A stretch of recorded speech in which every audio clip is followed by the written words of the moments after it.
ఓం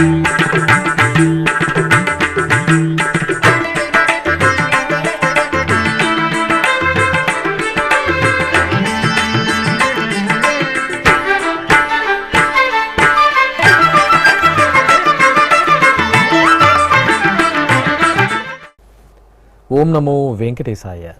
ఆధ్యాత్మిక విశేషాలకు స్వాగతం. ముందుగా ప్రధానాంశాలు.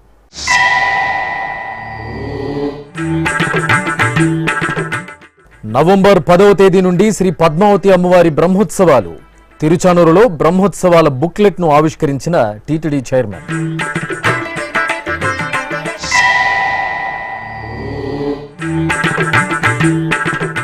సూర్యప్రభపై ఆది దంపతుల కటాక్షం. తొండవాడలో ఘనంగా వార్షిక బ్రహ్మోత్సవం.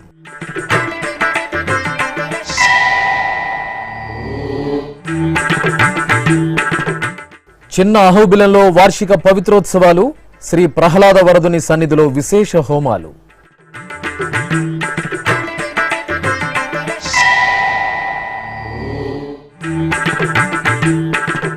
సృష్టికి అందం, సుగంధభరితం, విరుల సోయగం. దేవదేవుని నిర్మాల్య పుష్పాలతో టీటీడీ కళాకృతులు. ప్రత్యేక కథనం.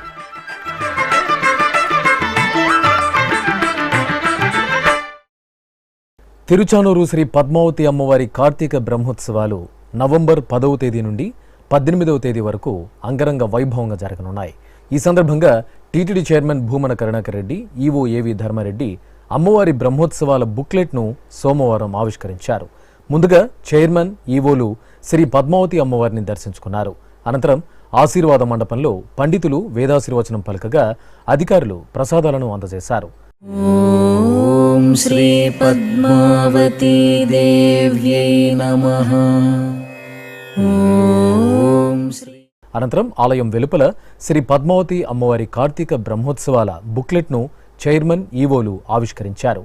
ఈ కార్యక్రమంలో TTD JEO V Veerabrahmam, CVSO D Narasimhakishore, TUDA chairman Chevireddy Mohith Reddy, Tiruchanur ఆలయ డిప్యూటీఓ చక్రవర్తి గోవిందరాజన్, ఇతర అధికారులు పాల్గొన్నారు. ఈ సందర్భంగా టీటీడీ చైర్మన్ భూమన కరుణాకర్ రెడ్డి మీడియాతో మాట్లాడుతూ సిరుల తల్లి శ్రీ పద్మావతి అమ్మవారి కార్తీక బ్రహ్మోత్సవాలను తిరుమల శ్రీవారికి నిర్వహించిన తరహాలోనే నభూతో నభవిష్యత్ అన్న రీతిలో నిర్వహిస్తామని ఆయన పేర్కొన్నారు. పరమ పూజ్య పద్మావతి అమ్మవారి బ్రహ్మోత్సవాలు నవంబర్ నెల 10వ తారీఖు నుంచి 18వ తారీఖు వరకు జరుగుతున్నాయి. ఈ సంవత్సరము కూడా మరింత గొప్పగా ఘనంగా జరపాలని అధికారులు, పాలక మండలి నిర్ణయించటం జరిగింది. దానికి సంబంధించినటువంటి ఏర్పాట్లు ఈవో ధర్మారెడ్డి గారి నేతృత్వంలో చాలా గొప్పగా జరుగుతున్నాయి. బ్రహ్మోత్సవాలకు సంబంధించి 7వ తారీఖున కోయిల ఆళ్వార్ తిరుమంజనం అమ్మవారి గుడిలో చేయటం జరుగుతుంది. 9వ తారీఖున లక్ష కుంకుమార్చన ఉంటుంది. 10వ తారీఖున ధ్వజారోహణము.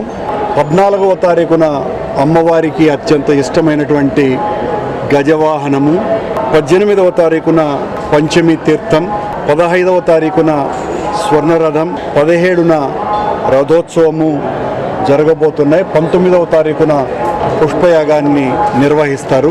అమ్మవారి బ్రహ్మోత్సవాలకు ముఖ్యంగా చక్రస్నానం రోజున చాలా పెద్ద ఎత్తున చుట్టుపక్కల గ్రామాల నుంచి తరలి వచ్చేటువంటి సాంప్రదాయం ఉన్నది. దానికి అనుగుణమైనటువంటి భద్రతా ఏర్పాట్లు, వాళ్లకు సులభ శైలిలో దర్శన ఏర్పాట్లు, చక్రస్నానంలో ఈ అమ్మవారి బ్రహ్మోత్సవాలప్పుడు పంచమి తీర్థం రోజున కొన్ని లక్షల మంది ఒక్కోసారి ఆ కోనేరులో మునగటం అన్నది మనకందరికీ తెలుసును. దానికి సంబంధించి అన్ని ఏర్పాట్లు అధికారులు పెద్ద ఎత్తున చేస్తున్నారు.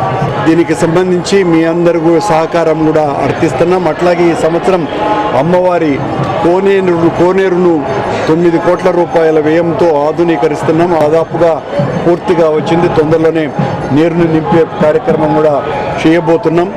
చాలా మంచి ఆలోచనతో చేస్తున్నటువంటి ఈ కార్యక్రమాలన్నింటికి కూడా భక్తుల యొక్క ఆదరపూర్వకమైనటువంటి స్వాగతాన్ని కోరుకుంటున్నాం. స్వామివారి బ్రహ్మోత్సవాలు ఎంత గొప్పగా నిర్వహించామో పద్మావతి అమ్మవారి బ్రహ్మోత్సవాలను కూడా అదే రీతిలో జరపాలని దానికి తగినటువంటి అన్ని విధాలైనటువంటి ఏర్పాట్లు చేస్తున్నాం.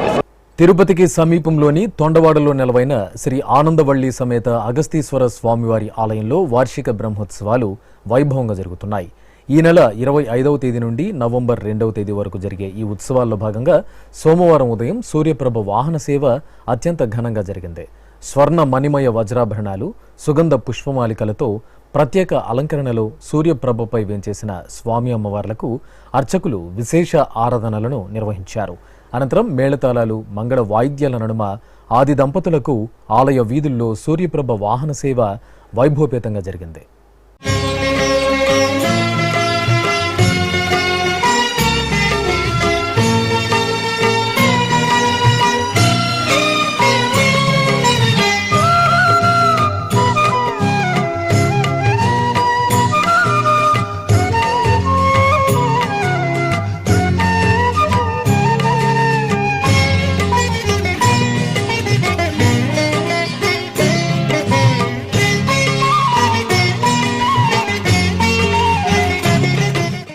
నంద్యాల జిల్లాలోని ప్రసిద్ధ నారసింహ క్షేత్రం అహోబిలంలో వార్షిక పవిత్రోత్సవాలు ఆగమోక్తంగా జరుగుతున్నాయి.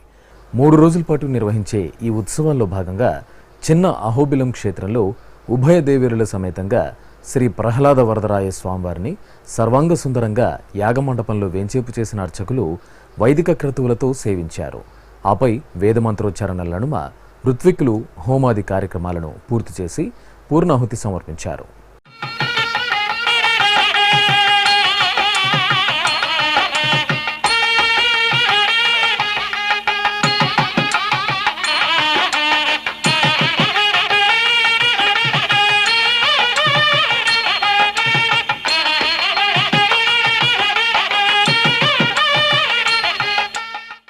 విశాఖ జిల్లా బాణుజీ తోటలో నెలవైన శ్రీ ఉమారామలింగేశ్వర స్వామివారి ఆలయంలో ఆశ్వీజ మాసోత్సవాలు మంగళకరంగా జరుగుతున్నాయి. ఈ సందర్భంగా సోమవారం తెల్లవారుజామున శ్రీ ఉమారామలింగేశ్వరునికి అభిషేక సేవ కనుల పండుగగా జరిగింది. పంచామృతాలు, పలు రకాల ద్రవ్యాలతో అర్చకులు సంకల్పపూర్వకంగా స్వామివారికి అభిషేక సేవను నిర్వహించారు. అనంతరం పుష్పమాలలను అలంకరించి అర్చనాది కైంకర్యాలతో సేవించారు.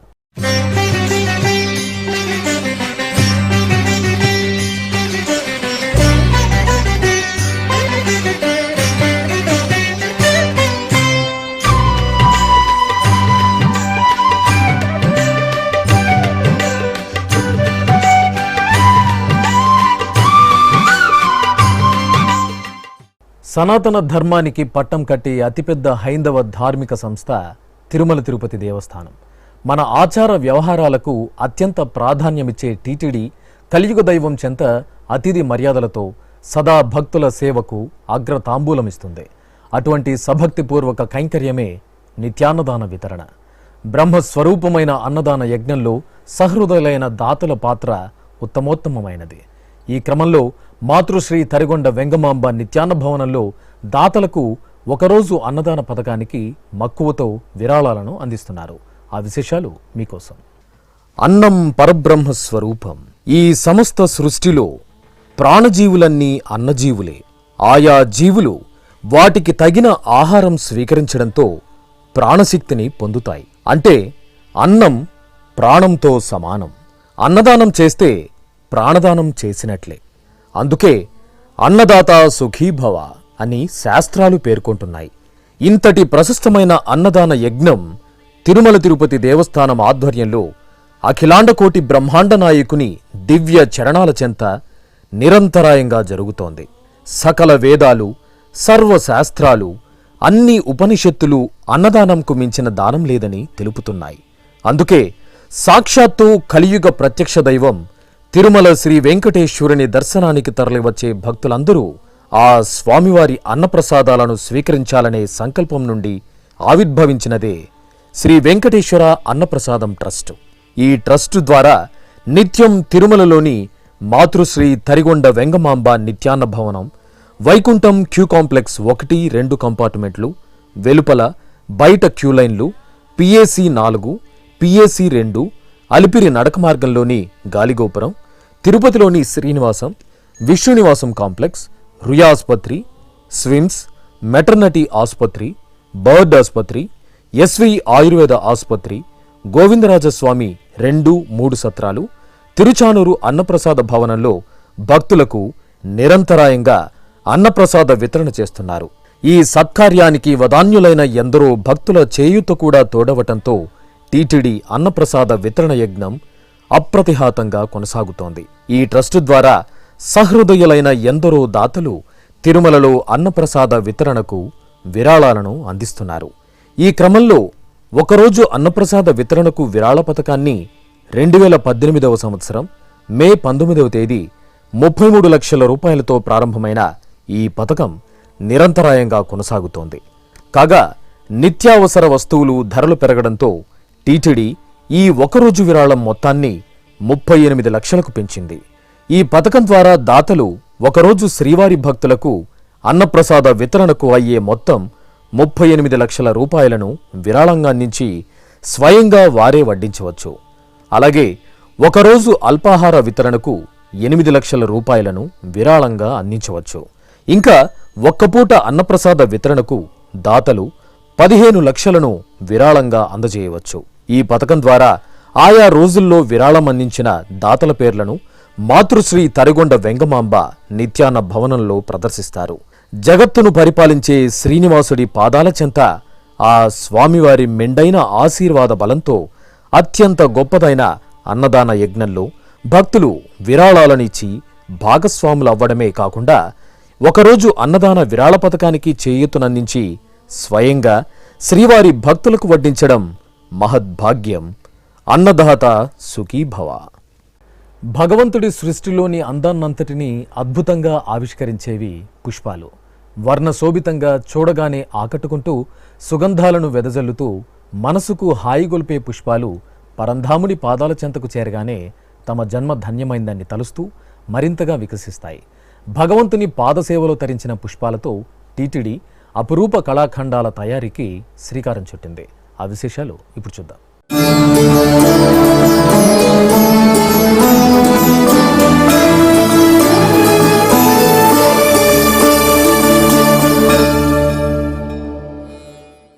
దేవతామూర్తులకు అలంకరించిన పుష్పాలకు వన్నెలద్దుతూ తిరుమల తిరుపతి దేవస్థానం సరికొత్త రూపాన్ని ఆవిష్కరించి భక్తుల ముంగిళ్లకు చేరవేస్తోంది.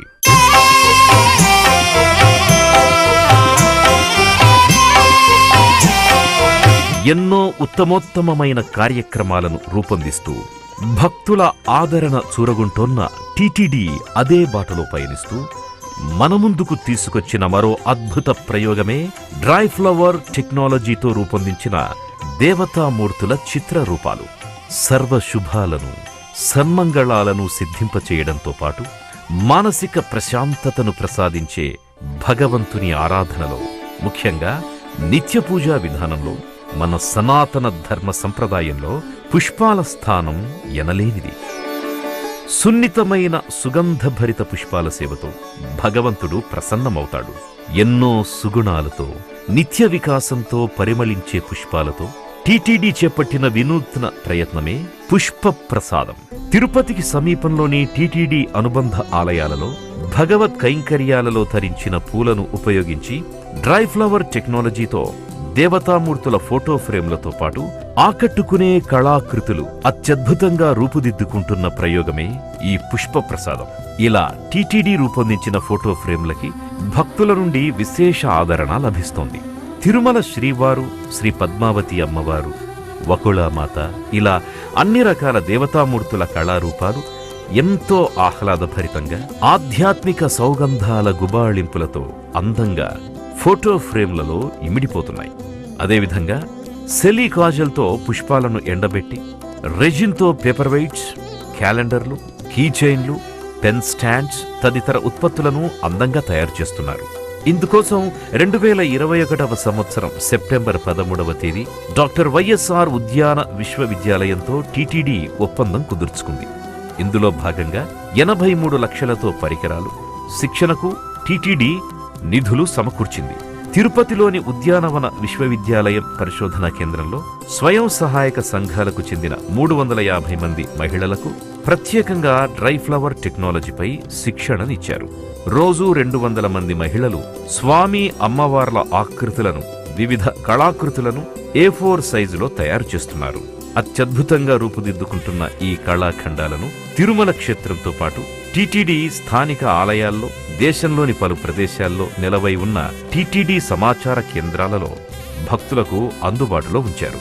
ఆధ్యాత్మికత, సృజనాత్మకతల మేలు కలయికతో సుగంధాలతో రూపుదిద్దుకున్న ఈ కళారూపాలు ఇటు ప్రముఖుల నుండి అటు సామాన్య భక్తుల వరకు ఎందరినో ఎంతగానో ఆకట్టుకుంటున్నాయి. ఇప్పుడొక చిన్న విరామం. వేగవంతమైన నేటి ఆధునిక కాలానికి తగ్గట్టుగా అంతర్జాలంలో తొలిసారిగా తిరుమల శ్రీవారి అనుగ్రహంతో మీ వీణుల విందుకై ఆధ్యాత్మిక ఆనందానికై వస్తున్న శ్రీవారి మరో శ్రవణ భక్తి తరంగం ఎస్వీబీసీ ఆన్లైన్ రేడియో వినరో భాగ్యము. వినరో భాగ్యము విష్ణు కథ. వినండి, విని తరించండి. కేవలం మీ అరచేతిలో నిరంతరం ఉండే మీ మొబైల్ ఫోన్లో ఎస్వీబీసీ ఆన్లైన్ రేడియో ప్రసారాలు ప్రపంచ వ్యాప్తంగా మీరు ఎక్కడున్నా సరే మీ రోజువారీ పనులు చేస్తూనే శ్రవణానందంగా వింటూ సాగిపోండి, ఆధ్యాత్మిక ఆనందాన్ని పొందండి. 24 గంటలు ఆన్లైన్లో మీకు తోడుగా ఎస్వీబీసీ ఆన్లైన్ రేడియో. మరి ఇంకెందుకు ఆలస్యం? వెంటనే మీ మొబైల్లో ఎస్వీబీసీ యాప్ డౌన్లోడ్ చేసుకోండి. ఎస్వీబీసీ ఆన్లైన్ రేడియోను ఆలకించండి, ఆస్వాదించండి, తిరుమల శ్రీవారి అనుగ్రహాన్ని పొందండి. ఓం నమో వెంకటేశాయ. ఆధ్యాత్మిక విశేషాలకు తిరిగి స్వాగతం. తిరుపతికి సమీపంలోని తొండవాడలో కొలువైన శ్రీ అగస్తీశ్వర స్వామివారి ఆలయంలో ఆదివారం సాయం సంధ్యవేళలో ఆది దంపతుల కళ్యాణోత్సవం అత్యంత కనుల పండుగగా జరిగింది. ఆలయంలో నవంబర్ 2వ తేదీ వరకు జరగనున్న వార్షిక బ్రహ్మోత్సవాల్లో భాగంగా ఈ కళ్యాణాన్ని నిర్వహించారు. ముందుగా అర్చకులు శ్రీ ఆనందవల్లి సమేత శ్రీ అగస్తీశ్వర స్వామివారిని సర్వాంగ సుందరంగా అలంకరించి తిరుచిపై వేంచేపు చేసి వాహన మండపం నుండి ఊరేగింపుగా ఆలయం ప్రాంగణంలో ముచ్చటగా తీర్చిదిద్దిన కళ్యాణ వేదిక వద్దకు తీసుకొచ్చి కొలువు తీర్చారు. పలు వైదిక క్రతువులను విశేషంగా నిర్వహించిన తర్వాత వేదమంత్రాలు, మంగళ వాయిద్యాల నడుమ ఆనందవల్లి సమేత అగస్తీశ్వర స్వామి కళ్యాణాన్ని కనుల పండుగగా పూర్తి చేశారు.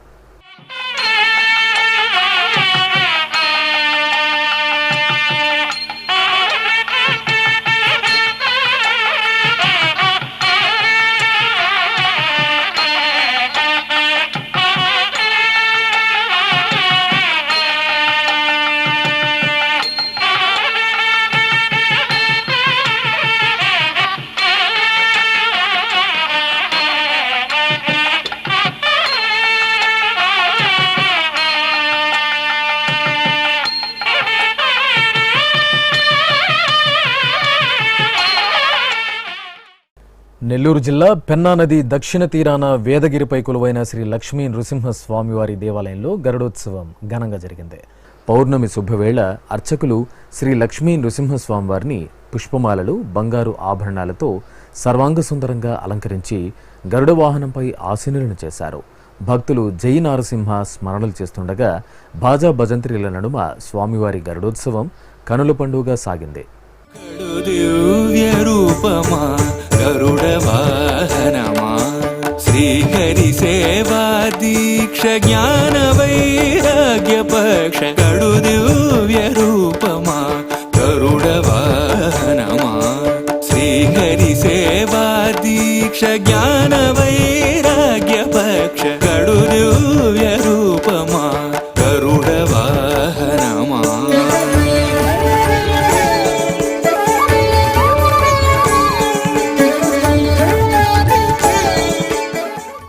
శ్రీకాకుళం డీసీసీబీ కాలనీలోని శ్రీ భూ సమేత వెంకటేశ్వర స్వామి ఆలయంలో పాక్షిక చంద్రగ్రహణ అనంతరం ఆదివారం ఉదయం సంప్రోక్షణ చేశారు.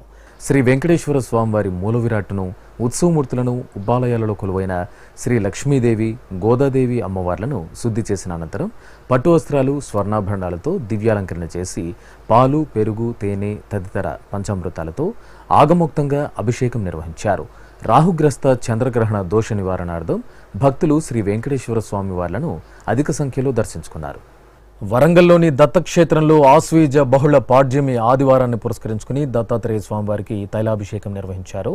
గర్భాలయంలో త్రిమూర్తి స్వరూపుడిగా కొలువైన శ్రీ దత్తాత్రేయ స్వామి మూల విరాట్టుకు అర్చక స్వాములు ఆదివారం వేకుజామునే వేదమంత్రోచ్చారణలతో తొలుత తైలాభిషేకం నిర్వహించి అనంతరం పంచామృతాలతో ఆగమోక్తంగా అభిషేకాన్ని నిర్వహించారు. ఆపై స్వామివారిని పట్టు పీతాంబరాలు పూలమాలలతో శోభాయమానంగా అలంకరించి అర్చనలు నిర్వహించి మంగళహారతులు సమర్పించారు. ప్రసిద్ధ మంత్రాలయంలో కొలువైన శ్రీ వెంకటేశ్వర స్వామివారి దేవాలయంలో అభిషేకం జరిగింది. శ్రీ రాఘవేంద్ర స్వామివారి ఆలయానికి అనుబంధంగా ఉన్న శ్రీ వెంకటేశ్వరునికి అర్చకులు పాలు, పెరుగు, తేనె, నెయ్యి, పంచదార, కొబ్బరి నీరు తదితర సుగంధ పరిమళ ద్రవ్యాలతో అభిషేకం నిర్వహించారు. అనంతరం స్వామివారికి పూలమాలలతో చక్కటి అలంకరణ చేసి నివేదన, హారతి అందజేశారు. తిరుమలగిరులు ఎన్నో దర్శనీయ స్థలాలకు, పుణ్యతీర్థాలకు ఆలవాలమై భక్తకోటికి పూజనీయంగా వెలుగొందుతున్నాయి. అలాంటి తీర్థరాజాల్లో ఒకటి పాండవ తీర్థం. పంచపాండవులు ఈ తీర్థాన్ని సేవించి బ్రహ్మహత్యా పాతకాన్ని పోగొట్టుకున్నారని ఐతిహ్యం. ఇంతటి పవిత్రమైన పాండవ తీర్థాన్ని తిరుమల శ్రీవారిని దర్శించుకున్న అనంతరం భక్తులు తప్పకుండా సందర్శించి తీర్థ ప్రాశస్త్యాన్ని తెలుసుకుని పరవశిస్తున్నారు. ఆ విశేషాలు ఇప్పుడు చూద్దాం. తిరుమలలోని శ్రీవారి ఆలయానికి 1 కిలోమీటర్ దూరంలో ఉత్తర దిక్కున గోగర్భం డ్యాంకు దిగువ భాగంలో ఉంది పాండవ తీర్థం. కురుక్షేత్ర యుద్ధంతో వచ్చిన బ్రహ్మహత్యా పాతకాన్ని పోగొట్టుకునేందుకు పంచ పాండవులు ఈ తీర్థాన్ని సందర్శించి తపస్సు చేశారు. అందుకే ఈ తీర్థానికి పాండవ తీర్థంగా పేరు వచ్చింది. తపస్సుతో ఈశ్వరానుగ్రహం పొందిన పాండవులు ఆ తర్వాత ఈ పుణ్యతీర్థంలో స్నానమాచరించి గోదానం చేయాలని సంకల్పించారు. ఆ సమయంలో సాక్షాత్తు శ్రీకృష్ణ పరమాత్మే బ్రాహ్మణుడి రూపంలో వీరి చెంతకు వచ్చి గోదానం స్వీకరించినట్లు పురాణోక్తి. ఇంతటి పురాణ ప్రాశస్త్యాన్ని సంతరించుకున్న పాండవ తీర్థంలో స్నానం, దానం చేయడం వల్ల సంకల్ప సిద్ధి కలుగుతుందని ప్రతీతి. ఒకప్పుడు తిరుమల క్షేత్రంలో ఉన్న క్షేత్రపాలక గుండును ఈ ప్రాంతంలో ప్రతిష్ఠించడం వల్ల ఇది క్షేత్రపాలక తీర్థంగా వినుతికెక్కింది. ఈ తీర్థ సమీపంలో పెద్ద బండరాయి కింద మూలస్థానంలో శ్రీ వెంకటేశ్వర స్వామి వారు కొలువై ఉన్నారు. తిరుమల శ్రీవారి ఆలయానికి ఈశాన్య దిశలో ఈ తీర్థం ఉంది. ఇక్కడ శ్రీ ఆంజనేయ స్వామితో పాటు నాగదేవతలు, ద్రౌపది సమేత పంచపాండవులు, కుంతీదేవి విగ్రహాలను దర్శించవచ్చు. కింది భాగంలో ఉన్న శంఖుచక్ర సహిత శ్రీవారి పాదాలు భక్తుల పూజలు అందుకుంటున్నాయి. ఇక ఈ తీర్థంలో వేంచేసిన దేవతలకు ప్రతిరోజు ఉదయం, సాయంత్రం ధూపదీప నివేదనలు జరుగుతాయి. ప్రతి మంగళవారం పాండవ తీర్థ జలాలతో ఆంజనేయ స్వామి వారికి, అలాగే క్షేత్రపాలక గుండులో సాక్షాత్కరించే రుద్రుడికి విశేష అభిషేకాలు నిర్వహించి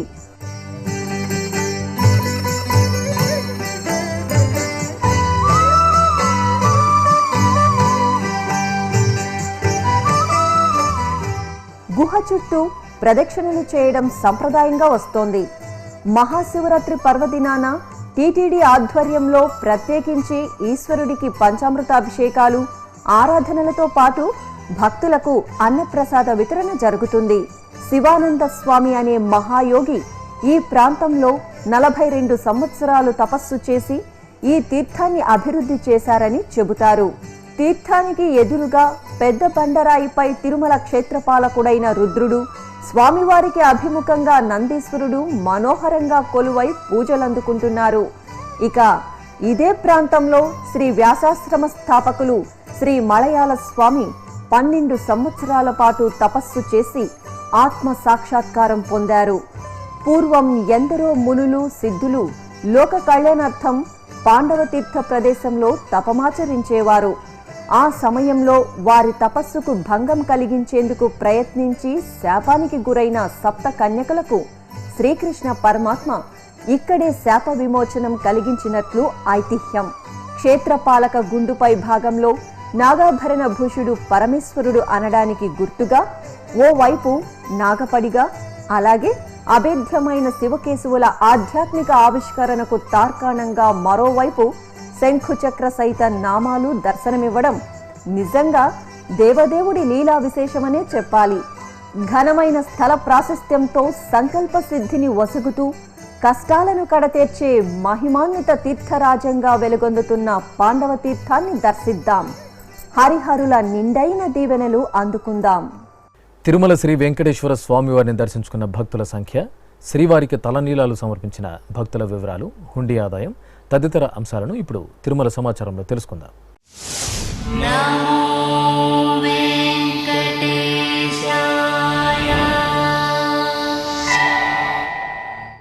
తిరుమల శ్రీ వెంకటేశ్వర స్వామివారిని ఆదివారం 85,497 మంది భక్తులు దర్శించుకున్నారు. 24,873 మంది భక్తులు తలనీలాల మొక్కును చెల్లించుకున్నారు. ఇక శ్రీవారి హుండీ ఆదాయం 2,41,00,000 రూపాయలు. ఆధ్యాత్మిక విశేషాలు ఇంతటితో సమాప్తం. తిరిగి రాత్రి 9 గంటలకు ప్రసారమయ్యే ఆధ్యాత్మిక విశేషాలలో మళ్ళీ కలుసుకుందాం. ఓం నమో వెంకటేశాయ.